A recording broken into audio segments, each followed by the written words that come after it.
எனக்கு எங்க அப்பா ரொம்ப பிடிக்கும்.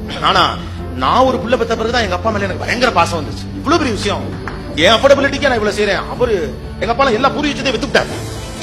பிள்ளைகளுக்கு இல்லாம என்னத்துக்கு நான் எங்க வீட்டுல விருதும் கிடையாது, கரிநாள் கிடையாது, அஷ்டமி கிடையாது, நவமி கிடையாது, ஒரு கர்மம் கிடையாது. ஹாஸ்டல்ல படிக்கிற பிள்ளை வர்ற அன்னைக்கு கறி சோறு இதுமான கரிநாளா போடே அப்படின்றாரு. சாமியே பிள்ளைக்கு அப்புறம் தான் அந்த லெவல் தான் அப்பா லெவல். அம்மாக்கெல்லாம் கூட அடிக்கடி சொல்லுவாங்க, பாருப்பா உன்னை கஷ்டப்பட்டு வளர்த்தேன், பால் ஊட்டி தயிர் ஊட்டி என்னமோ ஊட்டி உன்னை பெத்தெடுக்க அவ்வளவு சிரமப்பட்டேன். ஆபரேஷன்ல தான் உன்னை பெத்துட்டு உன் முகத்தை பார்த்த உடனே அவ்வளவு சந்தோஷம்.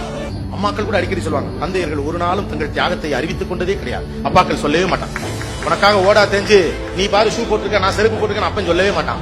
ஹோட்டலுக்கு நீங்க போறப்ப உங்களுக்கு எல்லாம் ஆர்டர் பண்ணிட்டு வெறும் காஃபி போதுன்னு சொல்லிட்டு திரும்பி வரக்கூடிய அப்பாக்கள் நிறைய.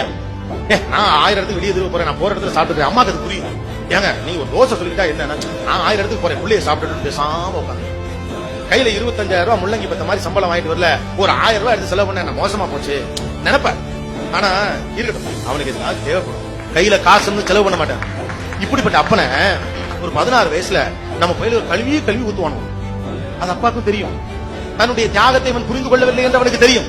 தெரிந்தும் கூட தந்தை அதை கவலையே படமாட்டார். நீ என்ன வேணாலும் நினைச்சுக்க, என்னை கெட்டவன் கூட வச்சுக்க, உன் வாழ்க்கையின் பெரும் வில்லனாக கூட நான் இருந்துட்டு போறேன், நான் நாசமா கூட போயிடுறேன், நீ நல்லா இருந்தா போதும் அப்படின்னு நினைக்கக்கூடிய ஒரு அற்புதமான மனசு அப்பாவின் மனசு.